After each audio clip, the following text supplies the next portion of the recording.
Part 3. Luna couldn't take standing on the sidelines anymore, and unleashed the Royal Canterlot voice. Enough!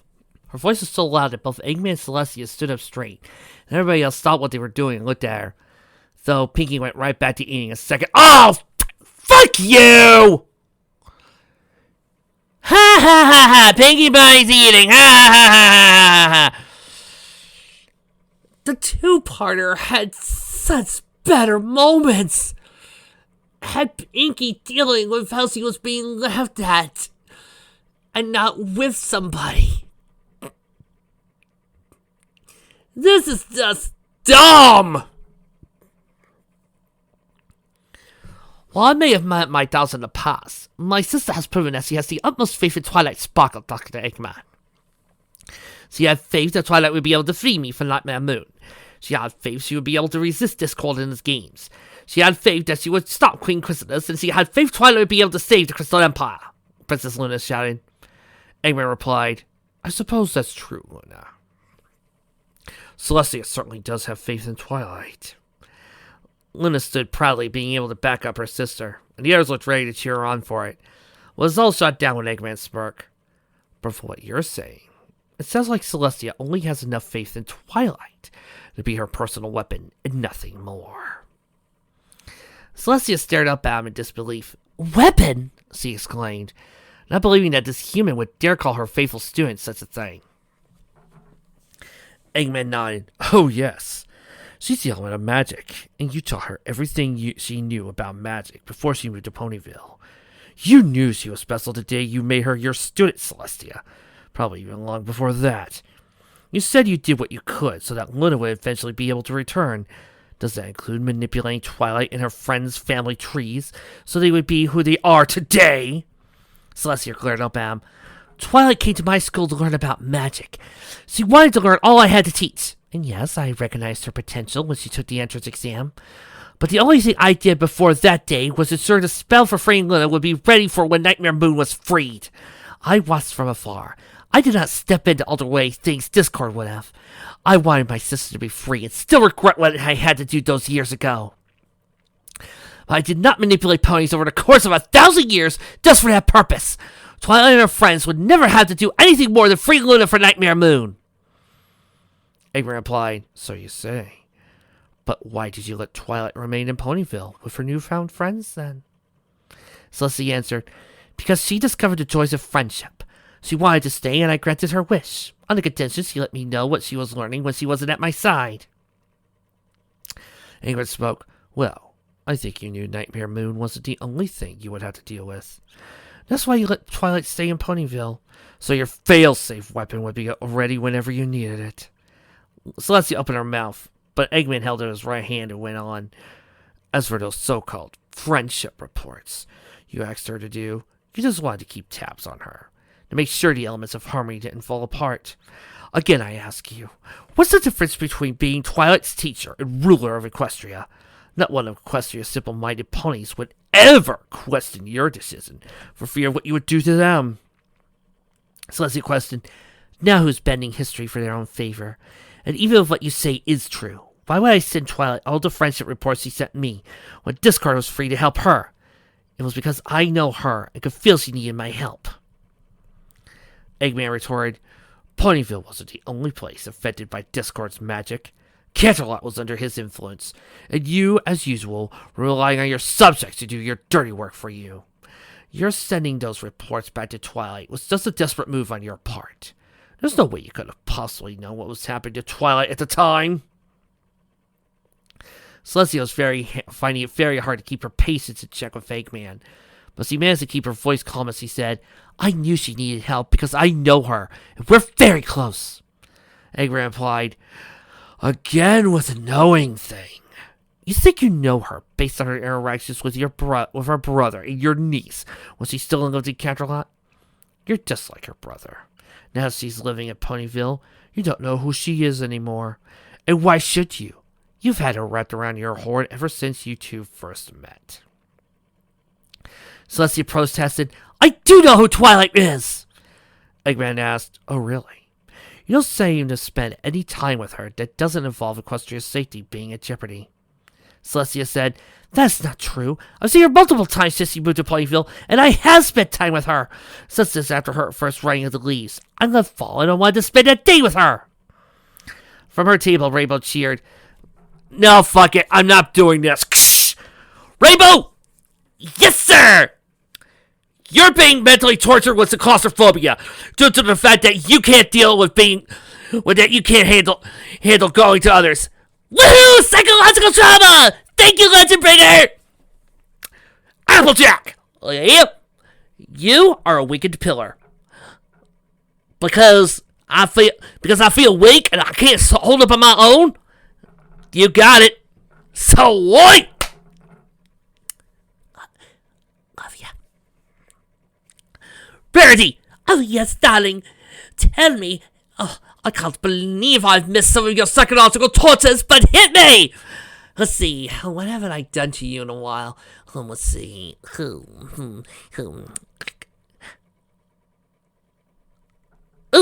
Trixie's got it!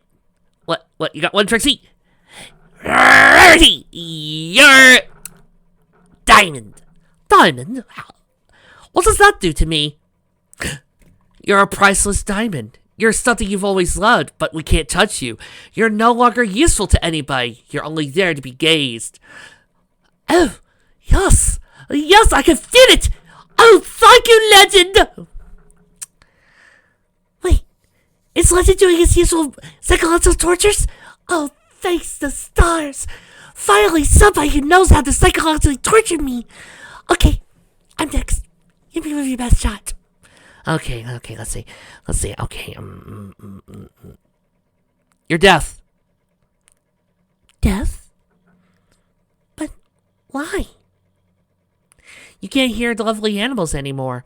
No more birds, no more rabbits. You can't help those precious animals anymore. All you could do is just watch them. Ooh, that's so mean. Oh, Legend, thank you.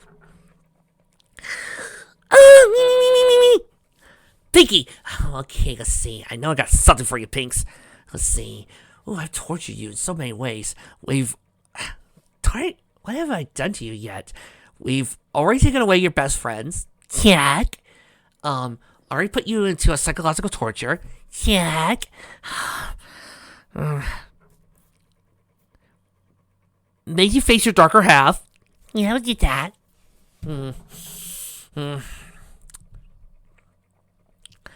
Come on, Legend. We know you can do it. Yes. We've all seen you do your best. Come on. Come on. Really let her have it. Oh, well, what should I do to the element?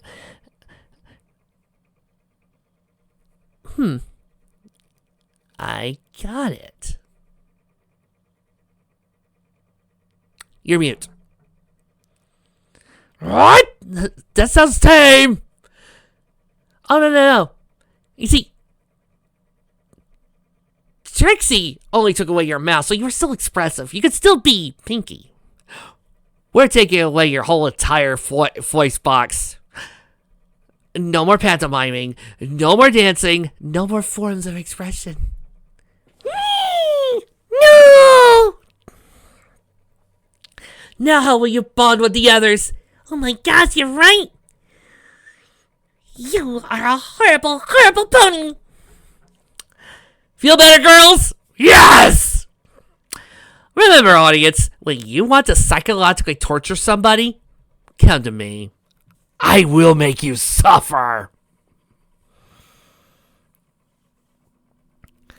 I would say something, but I'm trapped in a box, so Eggman, you keep going.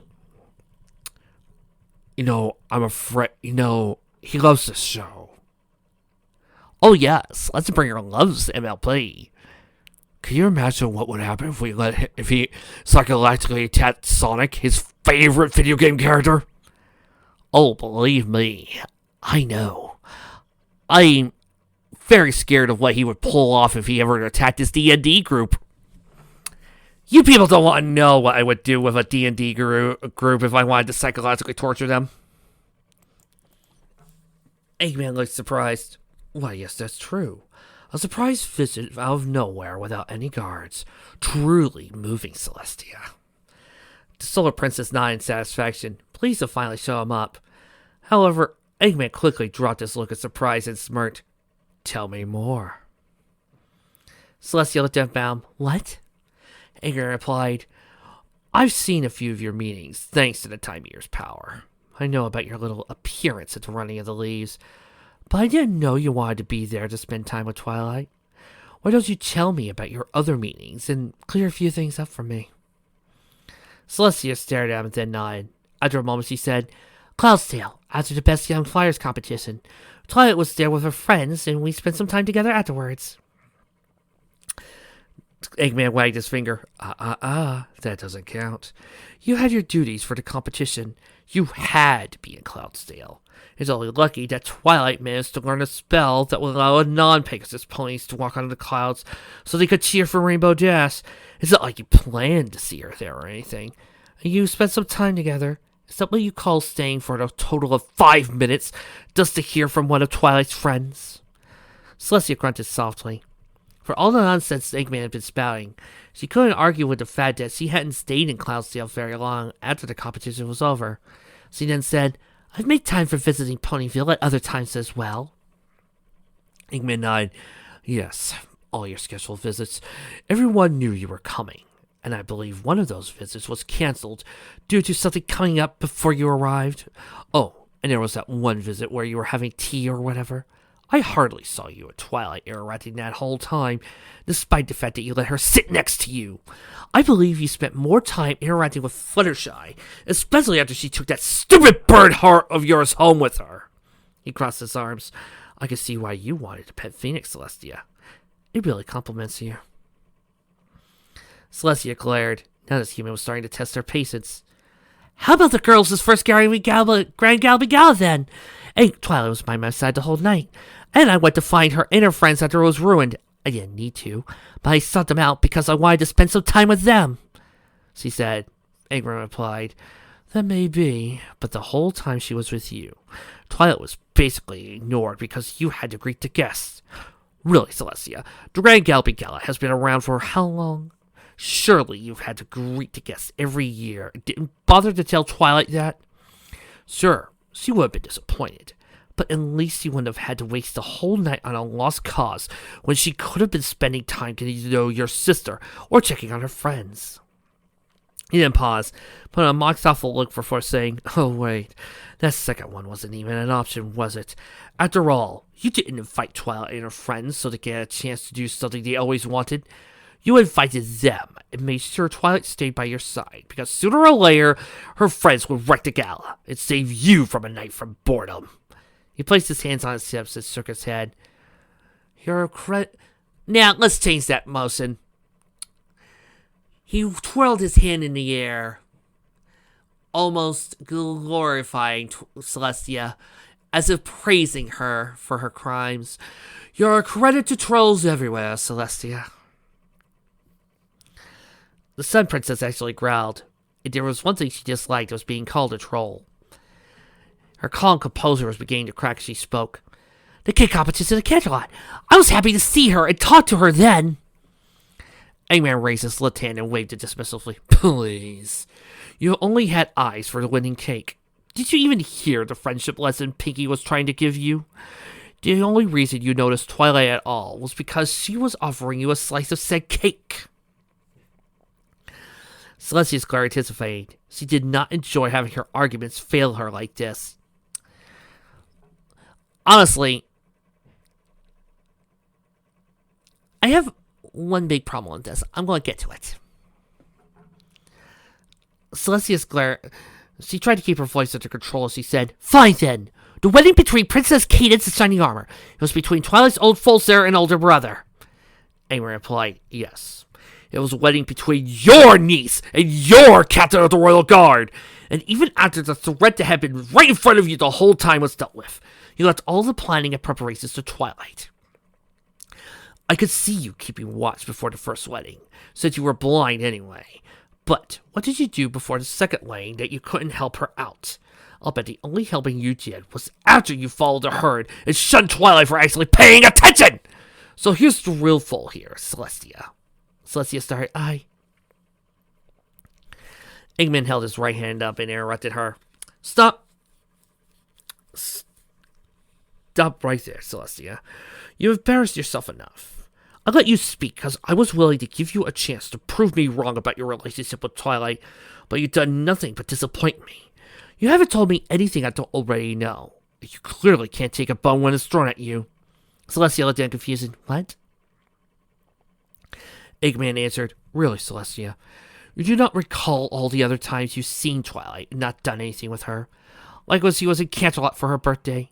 She mentioned you allowed her and her friends to use the ballroom. How did you do it? Did she send you a letter before they left and you replied to it? Did you see them when they arrived and said, Hey, you can use the ballroom. Happy birthday, by the way. Either way, you couldn't be bothered to make an appearance during her party, even for a slice of cake. And what about the morning she was in the star-swirled bearded wing? Did you offer her breakfast or a chance to catch up? No. You just wished her a happy Tuesday and complimented on her hairstyle. And after that show she put on for the Salarabian diplomats, did you ever talk to her about it? Or send you a letter to her? Below him, Cubot looked at Orbot saying, Yo, he's really hurting her, isn't he? Directed Orbot and replied, I know. It really is a shame to see someone so trusting open up and do anything for anyone, only to be unknowingly taken advantage of.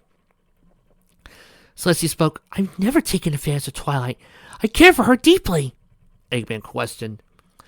Then why do you hardly ever see her on your own time anymore? Why does your faith in her seem to be off and on? Why can't you just be open with her? Because your image is more important than anyone you care about? If you do care about her, Celestia, you have a funny way of showing it. Celestia felt cornered now. Not only had she tried to put herself in a favorable light by saying more or defending her actions, but now she only had one thing left. She couldn't say it. She had the utmost faith for it to come true. There soon wanted to let her down, but I can only act from afar. What Twilight studies are leading to, she has to discover for her own.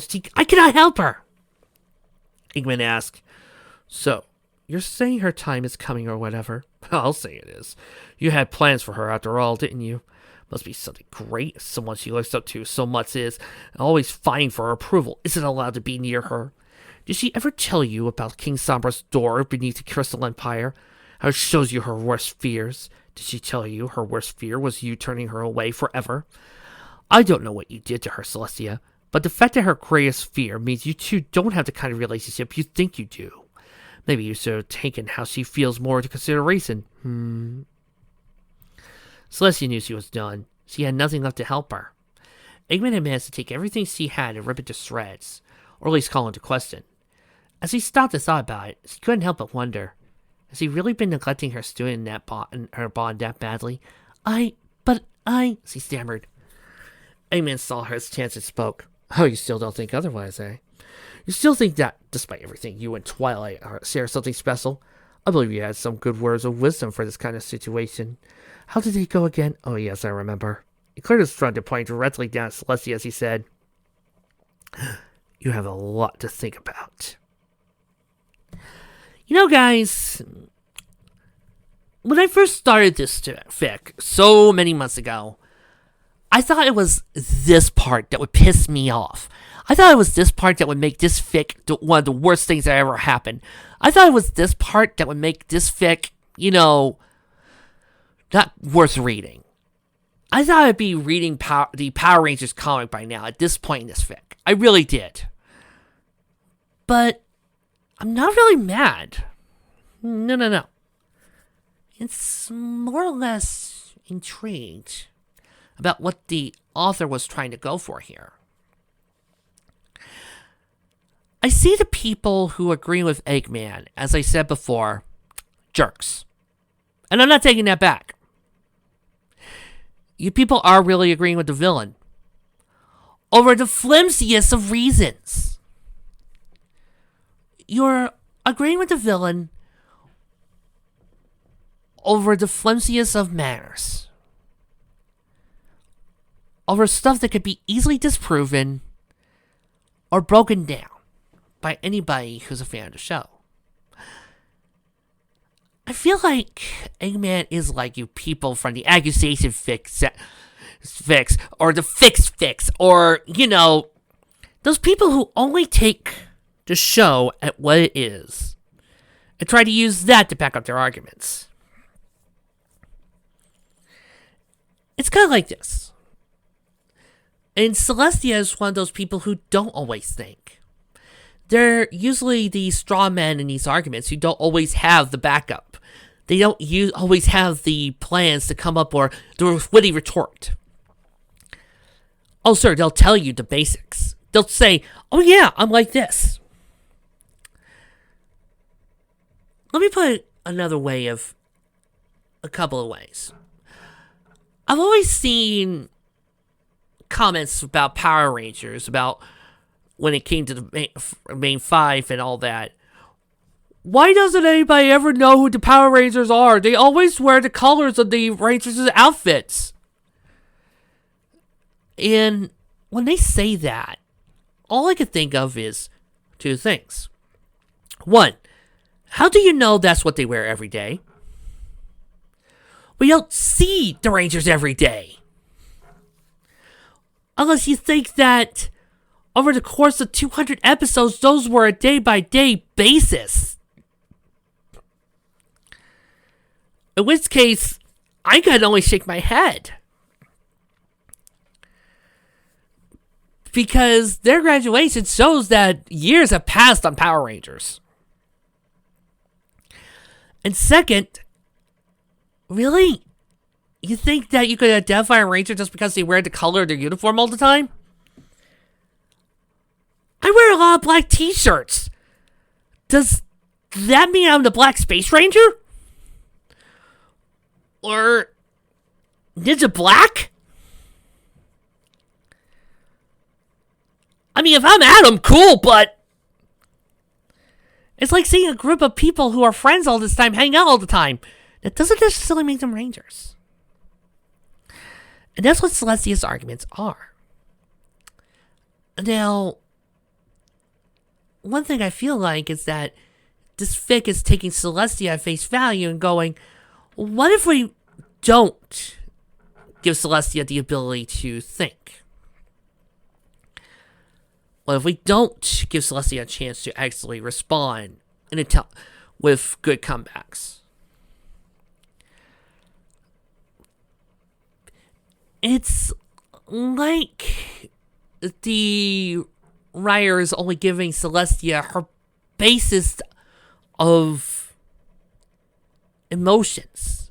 Only the basis of her character to fight back. Without actually exploring what the ability is. That's the thing that annoys me. Because if I were to remove Celestia's personality, it would sound like that. If somebody who had a bad argument. But you want to see a good way of having Celestia respond? Not to toot my own horn, but follow Starfleet. Have Celestia actually talk about it. Because Eggman's arguments are so easily beaten. Oh, I don't spend all this time with her. So? Your mom doesn't spend all that time with you. But I bet she still loves you. Open your tiny wings and fly away. Let the children grow. Boom. There. I'm a ruler. Free will is a thing. Let those people do what they want. Sometimes you gotta have faith. Yeah, I took my niece's words over my daughter, over my students. She's my niece. She's blood. I'm going to do it. But what if Twilight was wrong? People, those of you who want to say, I would have seen Twilight, I want to say through Crane Chrysalis's illusion off the bat. Can I ask you one quick question? Do you ever watch Bridezillas? Do you just never had Bridezilla in your own family, or have you ever been to a wedding preparations? Those things can be stressful. And sometimes the bride can be a bitch, even if she's nice. Look it up. Look at some stories. And then come back and tell me how easy it would have been.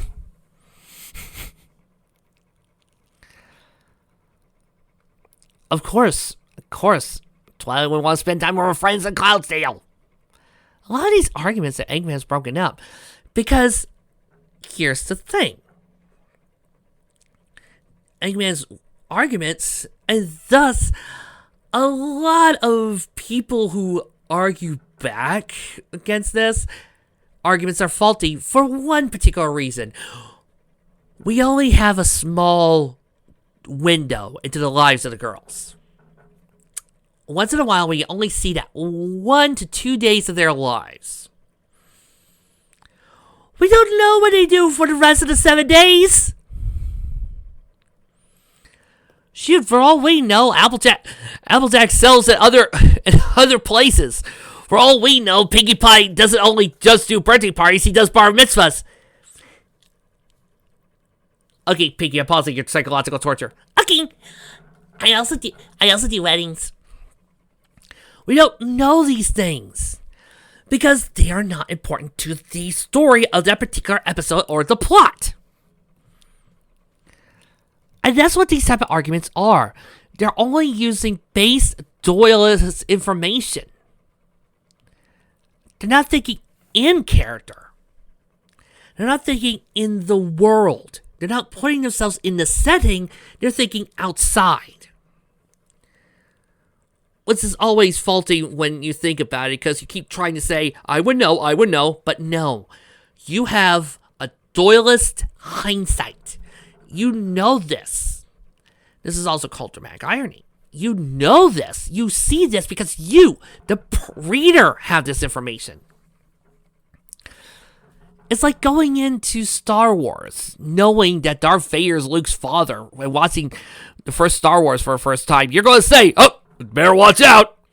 But the characters don't know that, because that's been hidden.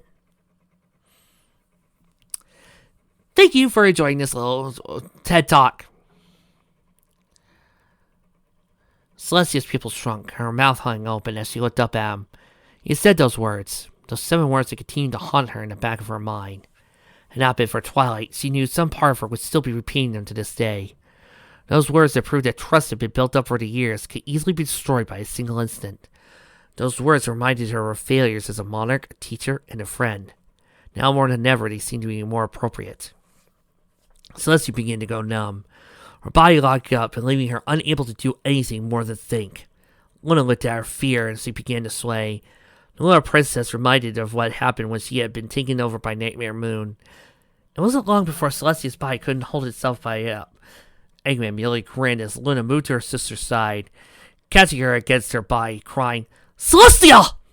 She managed to lower her to her side, but the polar pony's body still remained locked in position as Luna held her in a hose, frantically trying to wake her up.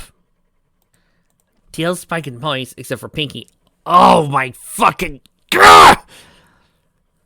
Okay, folks, in the comments, who do you think got treated more like shit in this fic? Pinkie or Rarity? Because I'm having a hard time. White Pony still not responding and Luna's attempts to wake her. Applejack looked up at Eggman and glared. Eggman, what's you, Princess Celestia? Eggman replied, all I was doing was refreshing that 1,000-year-old brain of hers. She can't remember everything you know, so don't give me that look. Which is a failing on this fic. This is a small little problem with this story. Apparently the Time Eater has eaten parts of the world. Time Eater has shown Robotnik these bits of the characters' backstories, so he could manipulate and hurt Celestia like this. Question. Why is the Time Eater only showing these 52 days? Why these particular 52 days in general? See, this is what happens when you focus too much on being a Doyleist. You tend to not see the bigger picture. You tend not to think. In terms of writing and reading, there's a thing called deductive reasoning. For instance, we don't see the girls going to the bathroom or eating 3 square meals a day, but we can assume that they go to the bathroom. We don't need to see it, but we can assume it because it's not there. That's deductive reasoning. We can infer certain events that can happen because we can see it. We know this must have happened. We know certain things needed to happen just because they're world. What I've tend to notice with a lot of people, it seems that they have this problem to go from point A to point B. It's weird. We can figure out that certain characters do certain things. Like, I can assume, we can figure out that Sonic doesn't fight Robotnik every day. There are several months where Robotnik probably does it to an attack. We can figure that out. We don't need to know about it. Because do we really want to see play a video game where Sonic is sleeping 24/7? Do we really want to play these type of games where Mario is just being a plumber? I mean, granted, Pipe Dream Mario Edition would be the greatest game ever. But do we really need to know these things? Or really need to be seeing them to know they exist or they happen? I can deduce via logic. So why is the time here showing these 52 days? Very rarely do we have an anime or a show that shows us 365 days in a row. In that, it shows us, and that would be Assassination Classroom. But when we have a time here, why only these particular days? Why did Eggman pick these particular 52 days? Did he have a box set of the series?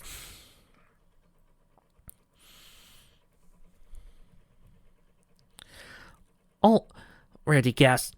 How dare you accuse the princess of being old and forgetful? Eggman clasped his hands together and held him up to the side of his face, mockingly saying, "Oh yes, I'm so bad, aren't I? I'm probably going to be sent to the moon for saying such things." Rainbow growled, "You're not funny, but that's totally what you deserve, jerk. Especially after you blew up half of your moon."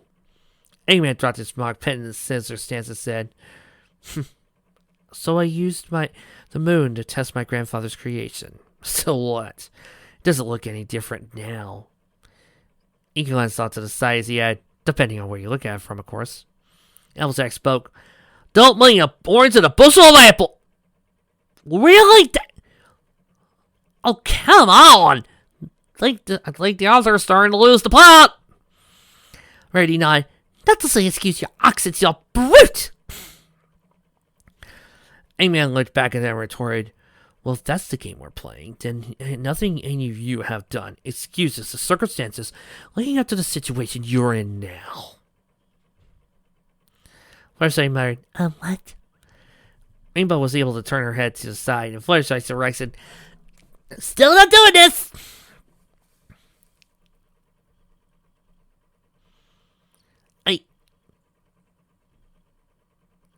Wait, really?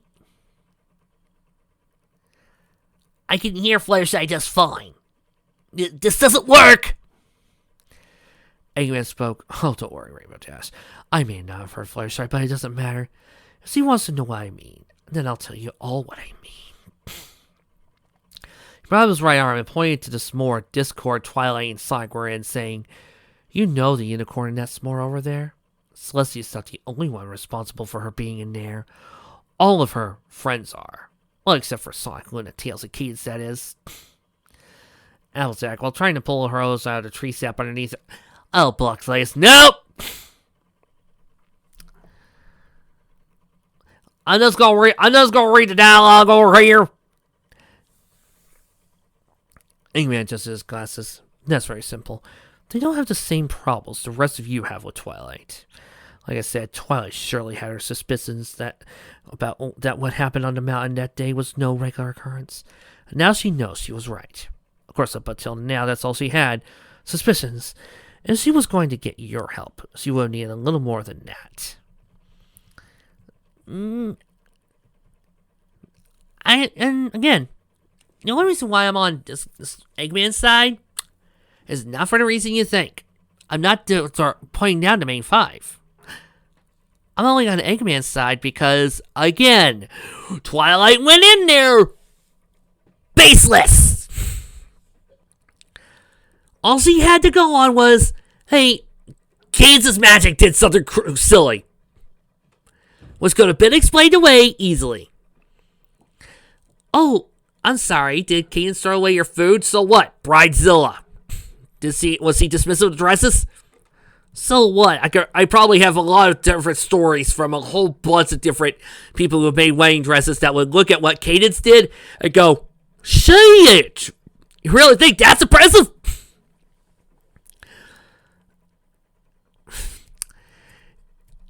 And I probably heard a lot more planners that are screaming out, oh my god, Cadence is tame.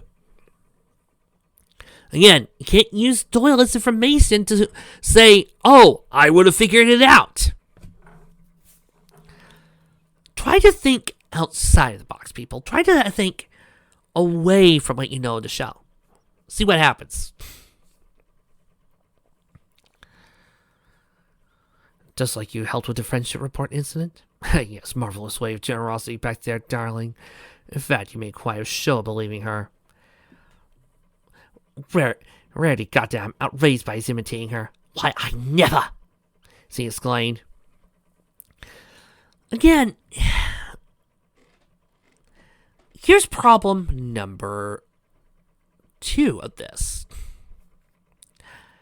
And sometimes the problem with Aggie Stacey in general, and why I can't stand them. Twilight's maybe the main character, but you know what this is all doing? Where Twilight's needs. That's it. That's the whole fault of the Aggie Fix in general. You're acting like Twilight's needs, her faults and all the trauma she went through is somehow better and bigger than what the other main 5 go through.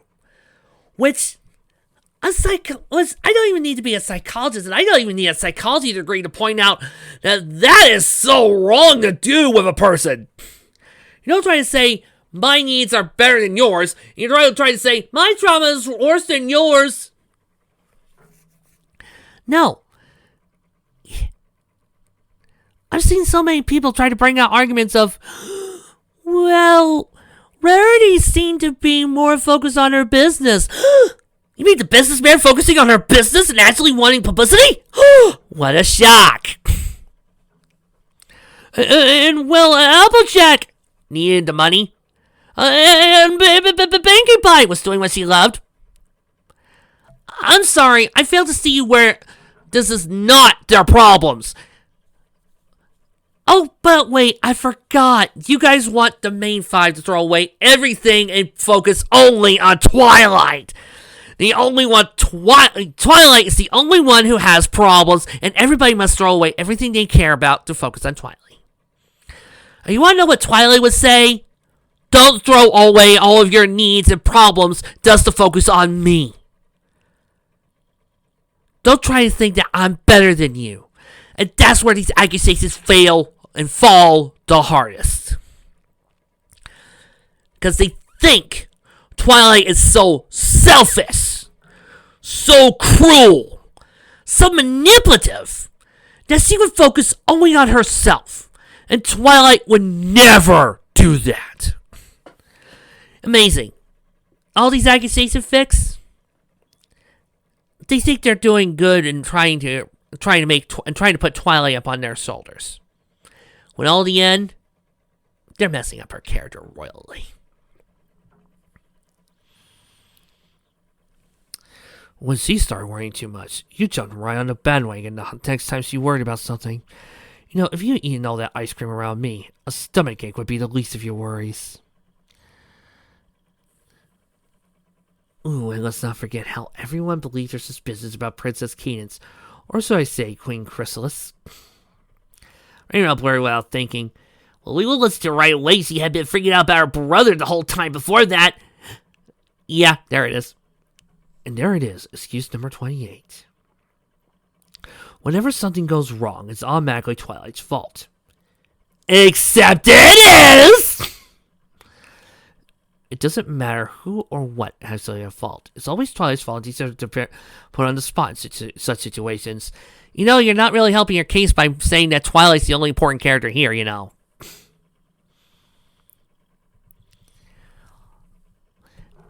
I don't know whether I should continue with this part, guys. Because, again, I have to ask, why these 52 moments? Why is Eggman so focused on these parts? And why does his ammo feel so tame? I don't mind Eggman trying to break the girls, but it doesn't feel like he's trying to break them so much as trying to, one, break their friendship, and two, trying to disconnect them. Shouldn't he be, I don't know, breaking everyone else? Trying to break everybody else's minds? It seems like all they need to say is, okay, we messed up, and go over to Twilight!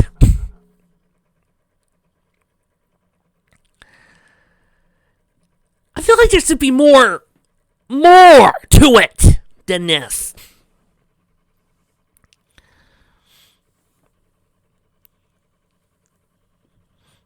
If what I'm seeing, Twilight calmly raised a point against the column at a time that Gabby Gums had nothing to do with her. She was worried about the other ponies' privacy. It still looked like you ended up in that column with some horribly embarrassing headline to change your minds, especially you, little miss. My sister could do no wrong, now I'm a better sister. Face it, ladies, Twilight may not have approached the other situations with the right attitude, but it seems like she's not the real problem here.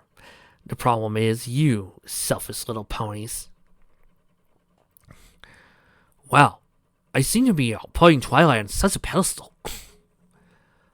Come on, Arthur, seriously, I got something for the others, right? I mean, really? Anything? Anything for the others? Breaking down the others' faults?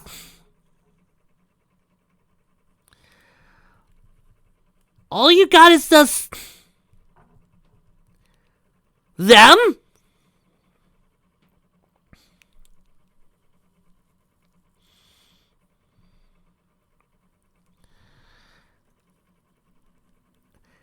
Oh, wait. I think I got a paragraph here that might be him breaking down that. Since Twilight and her memory spell are occupied at the moment, perhaps I will. Allow me to refresh your memories. Applejack, do you remember how it felt after your performance in that rodeo? When you tried to make amends you didn't need to, and the truth came out and you were shown nothing but love and forgiveness? Leaving the Earth pointing to mull over that, he looked at Rainbow and asked, do you recall, Rainbow Dash, what it felt like to have your new hobby brought to light in front of your friends and have them all accept it? Especially the one you used to make fun of for it? He turned to Pinkie Pie. Do you remember convincing your friends didn't like you? Only to find out they hadn't been planning something wonderful for you, Pinkie Pie. Feeling sad about your work and listening to your friends and making them go great lengths to make it up to your rarity. Think you weren't loved anymore and proving wrong, Spike. Believing yourself to be a monster then show forgiveness when you turned your back on your new and polite ways for a shy. Can any of you recall doing that for Twilight? Yes!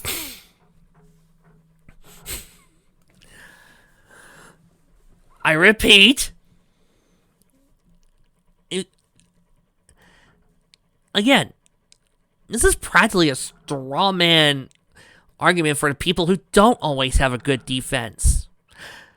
Of course, if you guys ever came to my comments section or my Discord or my Twitter and tried to bring some of these arguments up against me, you better be ready for a fight, because I will fight back, and I will use the greatest weapon on my arsenal. I will use logic. I will then break down your arguments and ask questions. I will put you up on the fence. Because, ladies and gentlemen, there's only one person I've ever met in my entire life that has actually been able to match me blow for blow. And my little brother's not here, so sorry. The only time I ever go away from an argument is when I get bored. But if I'm actually caring about the argument, you better be ready for a fight.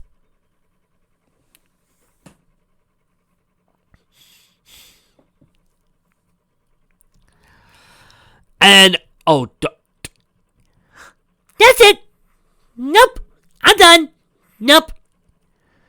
I'm going over with Fluttershy and just read some comics. Bye!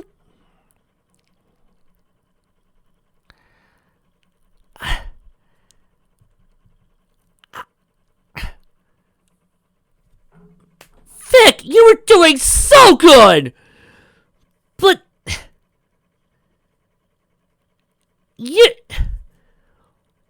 How could you fuck up with Pinky? Fail!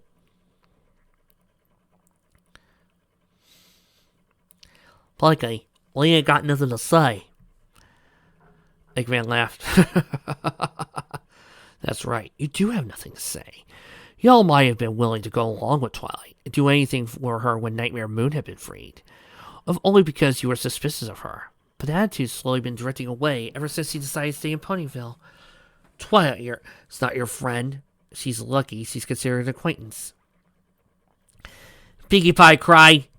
Well, I would, but apparently, according to this Vic, all I care about are sweets. Nom, nom, nom, nom, nom, nom.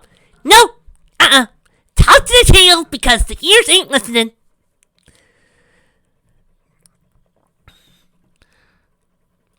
Well, fine, I'll just continue talking to air. Don't embarrass yourself the way Celestia did. Hang on to whatever dignity you have, you pathetic excuse for an intelligent being. You gave Twilight some minor comfort, yes, but it's meaningless when you consider that whenever one of you does something, she's often there to comfort you and you can't return the favor. Like the whole friendship report incident. When all was said and done, it was out of sight, out of mind. Just like the whole time travel loop. After all, it was past Twilight's problem incident. Of course, her brother's wedding. You think you can ignore what your decision to not trust Twilight would have led to after it was over, and the problem associated would go away just like that? Well, get a load of this, ponies. It doesn't work that way. But the problem is, what if Twilight was wrong? Nobody ever asks that. All right, people. I want you, on the next Fix Fic, or Accusation Fic, when you come to, I want you to look at that Fix comment section, right in the eye, and I want you to ask them one question. What if Twilight was wrong? What if Cadance was just a bridezilla? I want you to ask them that. And I want to see how well they can keep up on their high horse. Well, except for post-nuptials, don't touch that. I want to see how long they can hold up by saying an answer. I want to see their answers.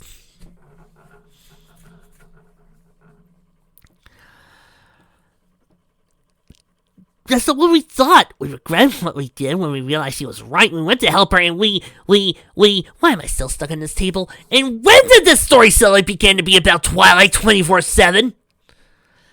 I don't know, Rainbow. When you look at it, it really doesn't make any sense. You what? Beg Celestia not to take your babysitter away? I thought it'd be funny making fun of the way someone acts just because it's not the same way you would act. Took advantage of someone's connections to further your own selfish ends. Stop trying to cover up yourselves. You five are all good friends to each other. You do all the things that friends would do, and even include Twilight sometimes. But when it comes to her and helping her friends, even little Miss Generosity takes more than she gives. Oh shit, Rarity. Stick to that same old attitude of yours. Rarity? I have more character than this, Vic! Turn your back when you don't want to hear something and wait until the last minute to do something about it. It's all the same with all of you. Heck, Twilight's brother did, and everything turned out fine in the end. So I yelled, what's that supposed to mean? My special talent is defending the weak. That's what my cutie mark represents. I joined the Royal Guard with King Captain to protect those ponies, and would never turn my back on them or Twilight. Oh no. What about the day you were supposed to be married to Cadance and ended up at the altar with the Changeling Queen instead? Sighing Cran said that, remembering the disaster that had barely been avoided in the days before his union with Cadance. Do you remember what happened that day, pretty boy? How you threw away all the trust you had for your sister just to fulfill what you wanted? Eggman asked. Where's Shadow going to show up? This is getting dull.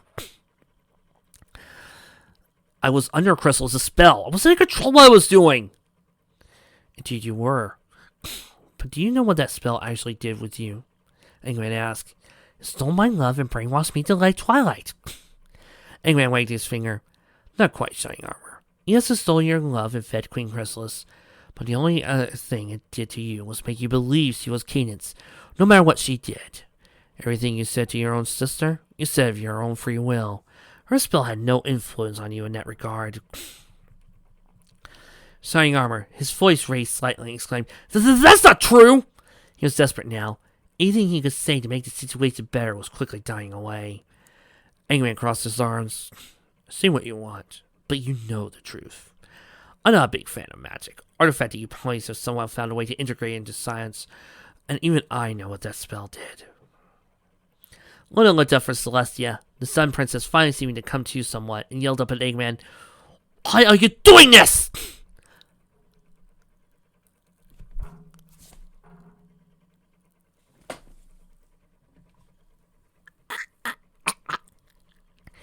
Mistress, you cannot be this dumb! What do you think?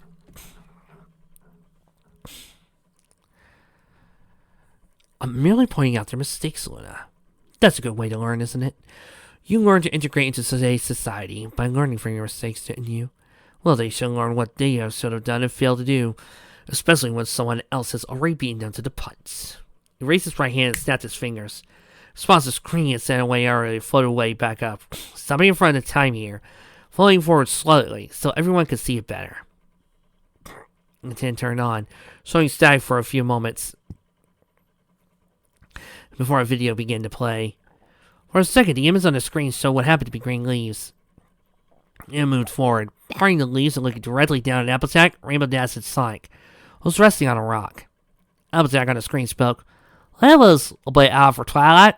Hopes he doesn't have something on her mind. The screen showed Rainbow Dash shrugged. Yeah, probably nothing, E.T. Twilight's worried about something. It's probably silly not wasn't getting worked over. Sonic looked over her. You don't think someone should talk to her when she has something on her mind, no matter how small it may be? As the video continued to play, the real Rainbow Dash demanded, What the heck is this? Eggman answered, It's a bit of modern magic, Rainbow Dash. You mean, like, movies that we've got? Or cameras that we own? Or video games? Speaking of the Conquest, he's the one that shot this. With skills like his, he could make it on TV someday, possibly in a science fiction show, but I digress. At that point, Sonic on the screen left. Stretched his lacy, he said, As I'm sure you no doubt remember, you and Applejack decided to pass the time waiting for Twilight and Sonic to return by hoof wrestling before you decided to look for them, Eggman said. He then smirked. Let's look at some behind-the-scenes footage, shall we? He pressed the button on his Eggmobile. The image on the screen going to static as the video changed. Meanwhile, inside the s'more, Discord laughed as he floated inside the chaos he was creating. The s'more he created wasn't big enough for all the chaos he wanted to create, but at this point he didn't care. He missed all of this.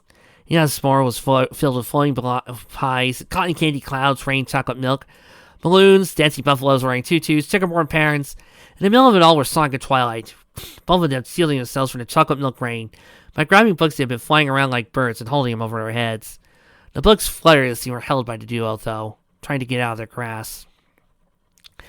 They didn't protect them much either, as the rain was raining down the covers of their books and getting on them. Chocolate milk was beginning to give both of them a slight brown tinge to their fur. Discord chuckled and said, "Oh, this is so much fun. I appreciate Dr. Eggman freeing me and all, but the man simply does not have enough respect for my chaos or magic in general. Have to keep it under control, he says. Don't bother me when I'm working, he said.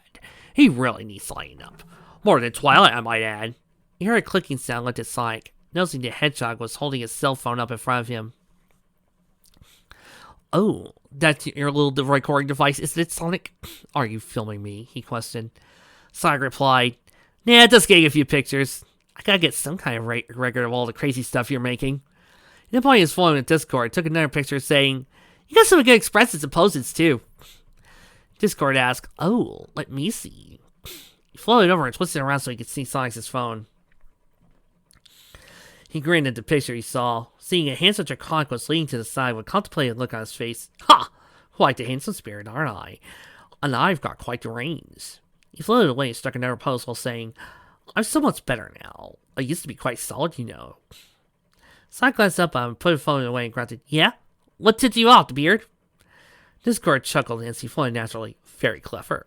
He landed on the ground, snapped his fingers on a lime paw, a paper cone appearing in it. Reached over and stuck it to the cotton candy cloud above Sonic and Twilight's heads. The chocolate milk rain coming to an end as he pulled it back. They both lowered their hands and held slowly, swordwards, books being holding flying off as they stood up. Neither one of them looked pleased as the chocolate milk dripped freely from their fur. Front of Twilight's mane hanging over her eyes. Discord observed both of them and said, "Brown doesn't really work for either of you, does it? Here, let me fix that." He snapped his fingers on it, and a large electric fan appeared next to Twilight, startling her. Without warning, it turned on, blowing such a big gust of wind that icily lifted Twilight off the ground as it blew. Sonic caught her in his arms and held her tight as he began to stand his ground against the wind.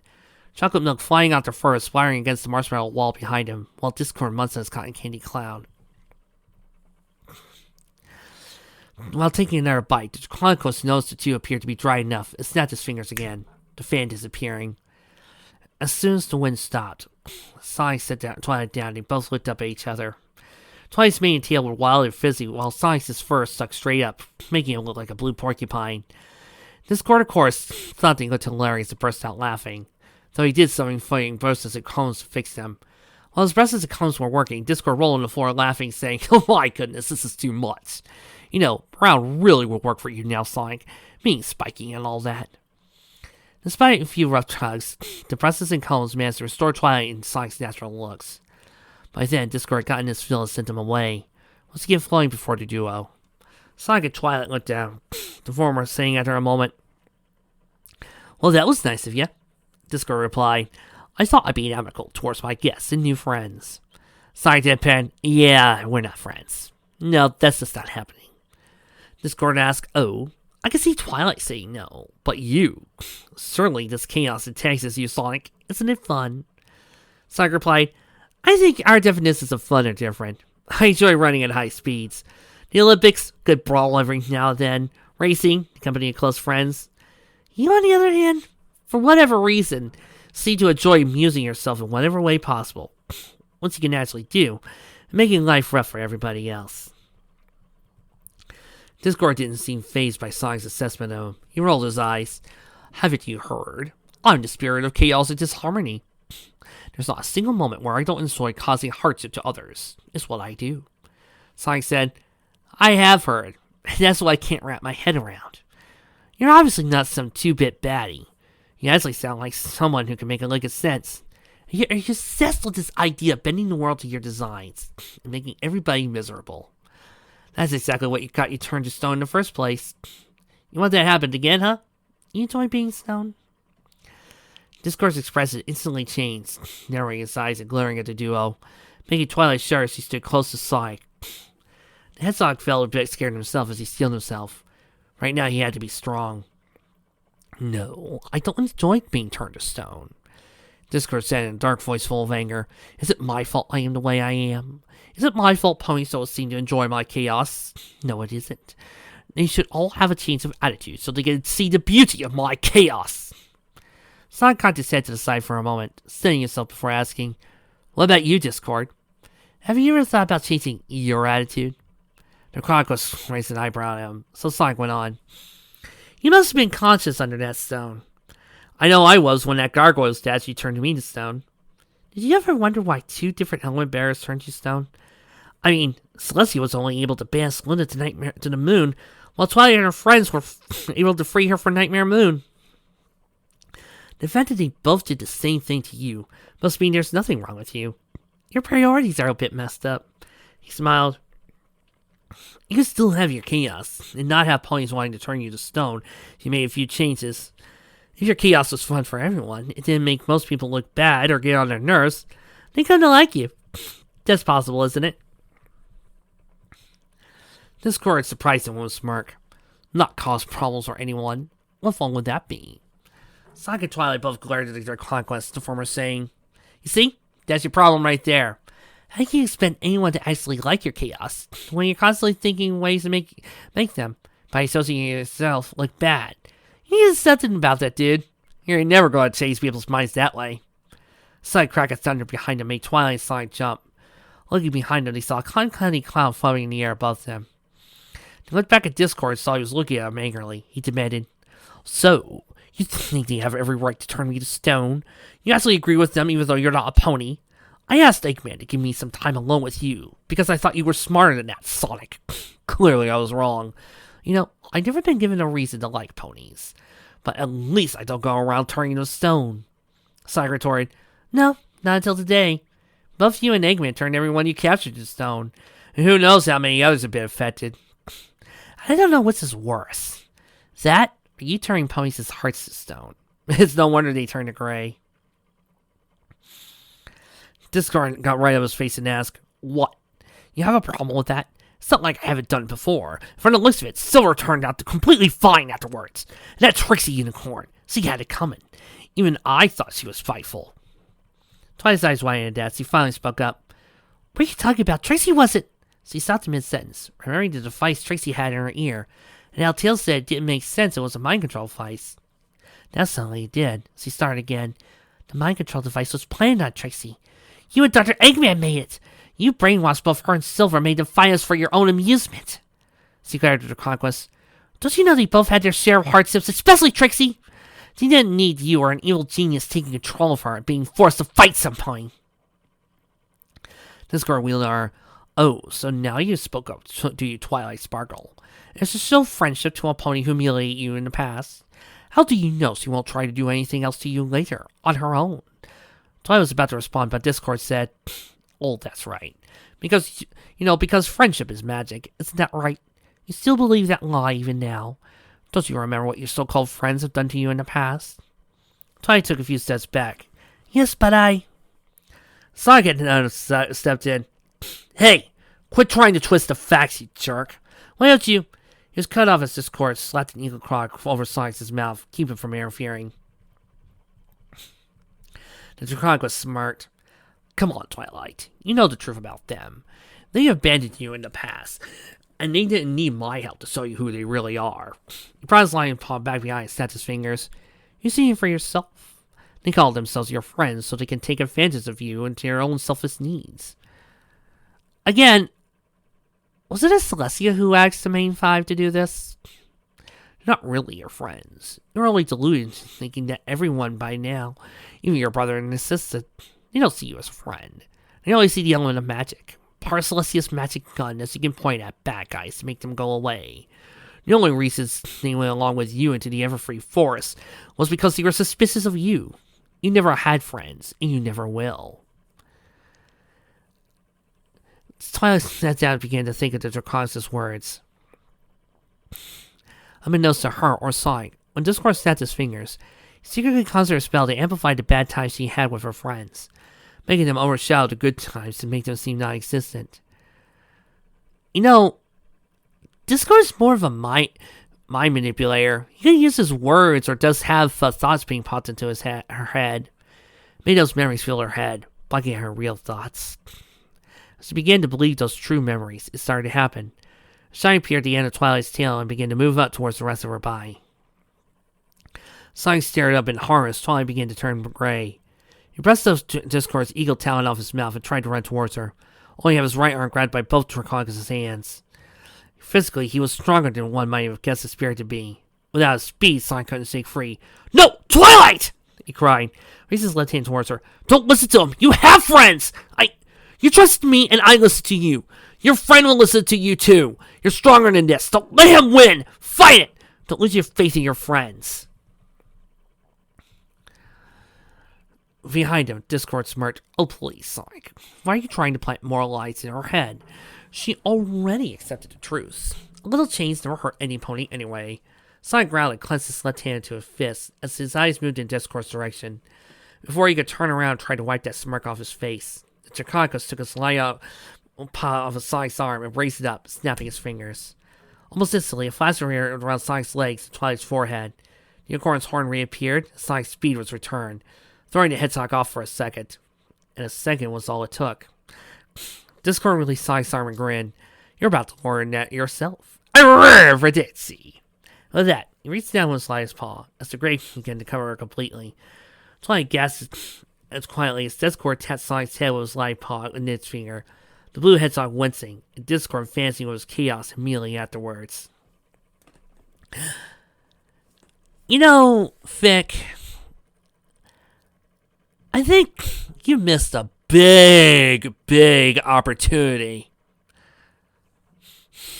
I think you missed a big opportunity here with Discord and Sonic." Spike, Shining Armor Canes, and Twilight's friends watched in surprise as the video continued to play. It showed Sonic fighting Twilight after she snuck off into the forest and both of them talking.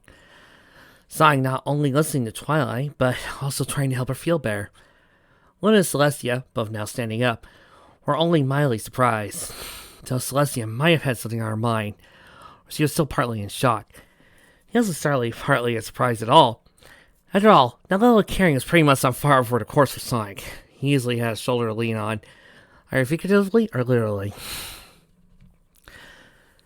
Despite having to listen to his nemesis talking, Eggman's grin never once wavered while the video played. As it came to an end, he snapped his fingers, time user raising his hands and using his power to make the screen vanish. Eggman has spoke. "So let's review the facts, my little ponies. We owned Twilight for quite a while. Spike, Shining Armor, Cadence, and Celestia knowing her even longer, and at least one of them being able to recognize when she's under stress. And unless Twilight is addressing a large group of ponies, you're all extremely quick to brush her off her worries or misgivings as mere annoyances. Sonic, on the other hand, hasn't even known her for a full day. He was able to recognize Twilight needed someone to talk to, even if her reasons for needing someone were ridiculous. I suppose that comes from the fact he's not crazy like the rest of you are." Really yelled, "Crazy? What do you mean, crazy?" Eggman replied, "Correct me if I'm wrong, but when Nightmare Moon returned, you five decided to stick with Twilight, despite her stating you'd rather go alone. You stuck by her and shared the magic of friendship with her. Whatever happened to that attitude? Are you all hypocrites or something? You stood by her when she said it wasn't necessary. Then when she comes asking for help, you turn your back on her? That's the case. It's no wonder you're blind to what you were doing to her. You didn't notice that she was trying to refute or confirm her suspicions about the mountain. You couldn't notice that something simple. It's no wonder you didn't notice deep down she was hurting because of you. Because you couldn't be bothered to listen or talk to her." Again, somebody logical could just throw out that, hey, people hide emotions all the time. They don't say them out loud.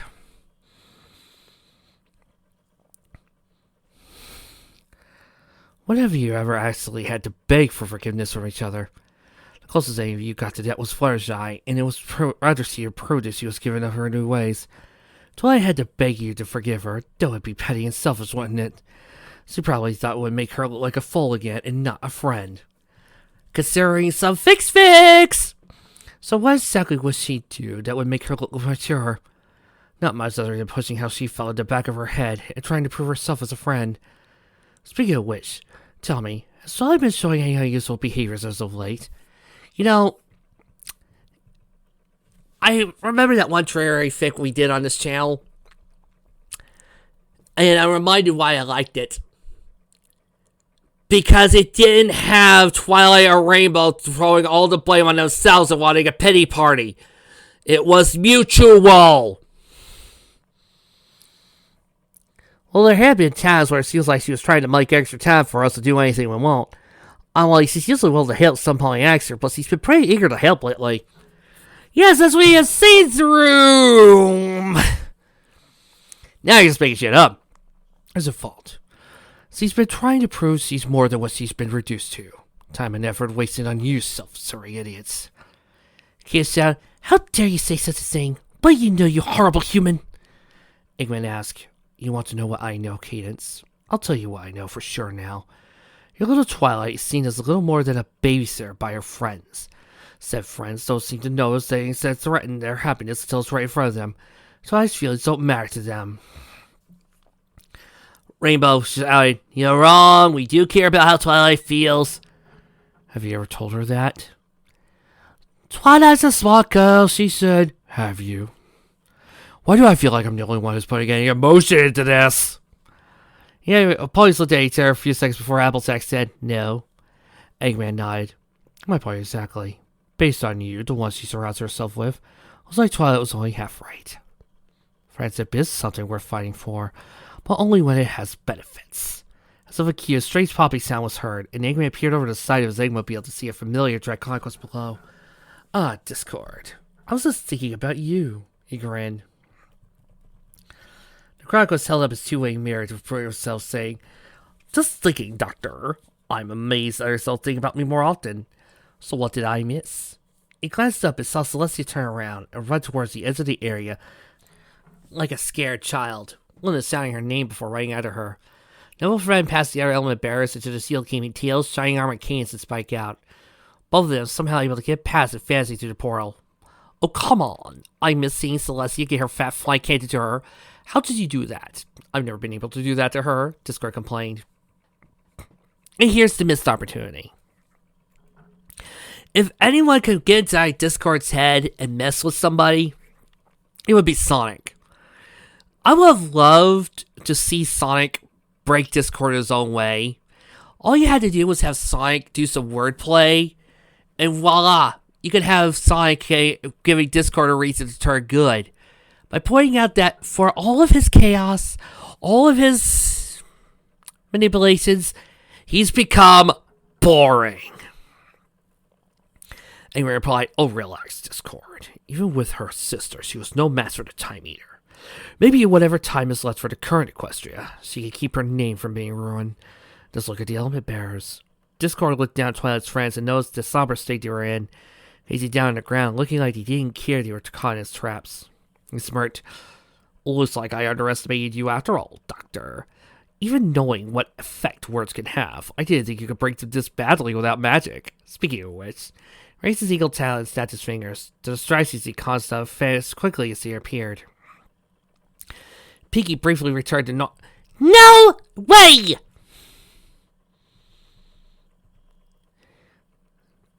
Dull, boring, no. And oh look, tears are falling from my eyes like waterfalls. Ha ha ha ha! I'm emotionally broken. Ha ha ha ha! No, no, and no. I was wondering when that dam was going to burst. Discord smirked. Well, it won't be for much longer. Was that a test of chaos to his collection of long faces? He rested the side of his head on his lion's paw hand, fingers still wrapped around his mirror. They rested on top of Cubot's head while held up his eagle talon, fingers pointing up as he let his magic spread out. Tails, spike, keys, and shining Arsoon nose gray began to creep up their bodies to the element bearers. He pounded his shield trying to call out to them, but seemed to get use. Gray still overtaking their real coats, climbing up their bodies.